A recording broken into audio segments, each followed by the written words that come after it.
Capture ton business, le podcast à destination des entrepreneurs qui veulent booster leur entreprise et vivre sereinement de leur business.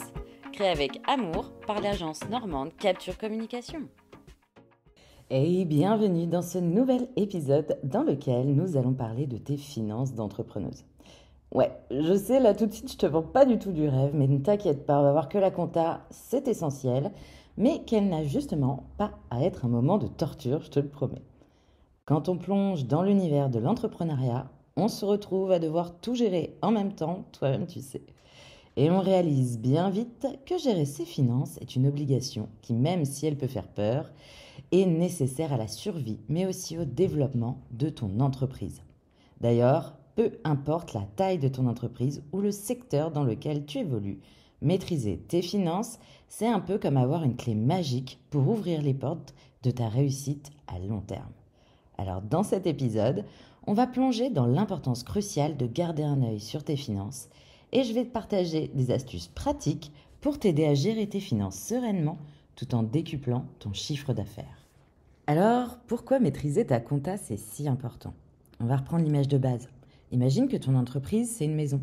La gestion financière, elle fait partie des fondations qui soutiennent tout le reste. Ouais, même si c'est un peu relou.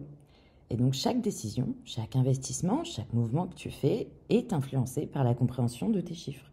C'est un peu comme avoir une carte au trésor pour guider ton aventure entrepreneuriale. La gestion de ton entreprise, elle va bien au-delà de la simple addition et soustraction des chiffres. C'est ta boussole pour naviguer dans le monde de l'entrepreneuriat. Elle va te permettre de prendre des vraies décisions, de planifier et d'anticiper les défis que tu vas forcément devoir vivre.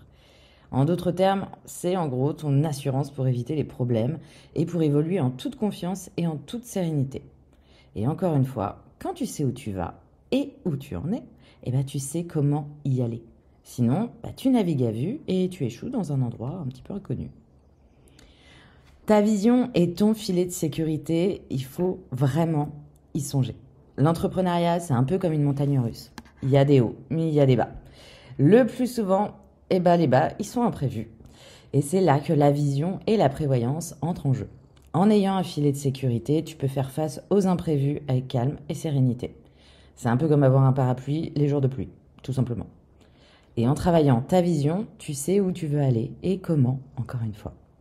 En connaissant tes chiffres de manière détaillée, tu sais à quelle période tu risques d'avoir un creux et du coup, tu peux le prévoir pour que ça ne te pose pas le moindre problème. Il va falloir aussi trouver l'équilibre. Une des règles d'or de la gestion financière, c'est de garder un équilibre entre tes rentrées d'argent et tes dépenses. Ça peut quand même sembler évident, mais c'est aussi ultra délicat. Donc en établissant un budget réaliste et en surveillant tes dépenses, tu vas te donner la liberté de prendre des décisions éclairées sans te retrouver à jongler avec les chiffres.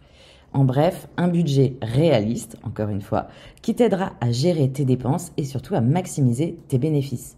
Plus de mauvaises surprises avec des dépenses que tu avais oubliées. Fini de payer pour des choses dont tu ne te sers même pas. Des dépenses contrôlées, une rentabilité aux petits oignons et du coup un CA qui explose.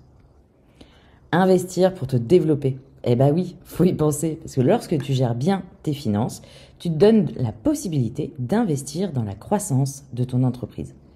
Que ce soit en prenant des outils qui t'aident vraiment, en embauchant du personnel, en investissant sur toi avec des formations, en déléguant des tâches répétitives pour te concentrer vraiment sur ta zone de génie ou en élargissant ta clientèle, chaque investissement peut être soigneusement pesé et anticipé.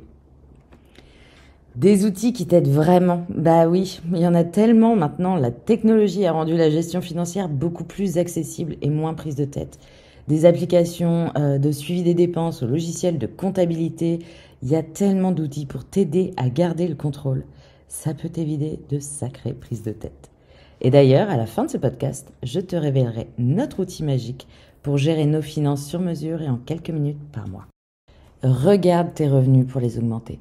En identifiant ce qui fonctionne le mieux pour ton entreprise, tu vas pouvoir optimiser la stratégie financière et du coup décupler ton chiffre d'affaires et surtout ta rentabilité. Pour chacune de tes sources de revenus, calcule la part qu'elle représente dans ton chiffre d'affaires total, plus le temps et l'argent dont tu as besoin pour la vendre. Par exemple, si tu as un produit qui te coûte 20 €, tu le vends 22. Est-ce que c'est vraiment rentable ?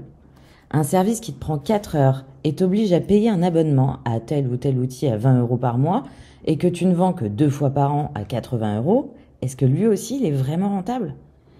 Bien sûr, ici je caricature, mais c'est essentiel de faire le point régulièrement pour chacune de tes offres, histoire d'être sûr de leur rentabilité. Mets en évidence celles qui jouent un rôle majeur dans tes revenus et en plus qui te font kiffer, parce que ouais, on n'est clairement pas venu là pour souffrir non plus. La rentabilité, c'est aussi dans ton bien-être. En bref, t'as le pouvoir sur tes finances d'entrepreneuse. Quand on te dit que les finances sont le nerf de la guerre, c'est pas juste un cliché, c'est la réalité. Gérer tes finances intelligemment, c'est te donner le pouvoir de construire un avenir solide pour ton entreprise. Ça t'offre la liberté de prendre des décisions basées sur la réalité plutôt qu'uniquement sur l'intuition. Au lieu d'avancer à vue au jour le jour, il te suffit de poser quelques bases et d'être bien outillé pour pouvoir avoir une vision à long terme et surtout atteindre tes objectifs sereinement. Alors même si ça peut sembler flippant, n'oublie pas que c'est une compétence qui grandit avec toi et que c'est bien plus simple que tu ne le crois. Si tu veux connaître notre solution magique pour gérer tes finances, c'est simple, on l'a construit nous-mêmes. Les chiffres et moi, c'est pas toujours ça. Mais quand on entreprend, ça fait partie du jeu, alors autant le faire bien. J'ai toujours été très rigoureuse sur la compta de notre entreprise, mais le temps passé, franchement, ça me démoralisait. Du coup, j'ai créé notre propre solution pour suivre nos chiffres au plus près, poser et atteindre de vrais objectifs et avoir un vrai regard sur nos bénéfices réels et l'avancement vers nos objectifs. Le tout en gardant un œil sur les plafonds pour ne jamais être prise au dépourvu, on s'entend. Cette solution, je l'ai créée il y a plusieurs années et j'ai continué à l'améliorer avant de te la proposer pour toi aussi prendre tes finances côté sérénité et développer ton entreprise en toute simplicité. Cet outil, il me permet de faire ma compta en quelques minutes par mois. Il est vraiment magique. Alors, n'hésite pas à le découvrir au plus vite. C'est notre programme Boost ta compta. Et en plus, il est à moins 40% jusqu'au 2 octobre au tout petit prix de 22 €. Donc, vraiment, n'hésite pas à voir un petit peu s'il peut t'aider à gérer ton entreprise, à décupler ton chiffre d'affaires et surtout à arrêter de te prendre la tête et de perdre ton temps avec ta compta. Tu peux même gagner ton programme en participant à notre challenge gratuit. Donc, n'oublie pas qu'avec Boost ta compta, tu peux gérer ta compta et développer ton CA en toute simplicité. Et toi, dis-nous en commentaire comment tu t'en sors avec ta compta. Quels sont tes grands enjeux financiers du moment? Si cet épisode t'a aidé, n'hésite surtout pas à nous laisser un commentaire et une note sur ta plateforme d'écoute préférée parce que ça nous aide énormément. Et on se retrouve dans 15 jours pour un nouvel épisode, alors n'hésite pas à t'abonner et à nous dire ce que tu as pensé de cet épisode. À très vite!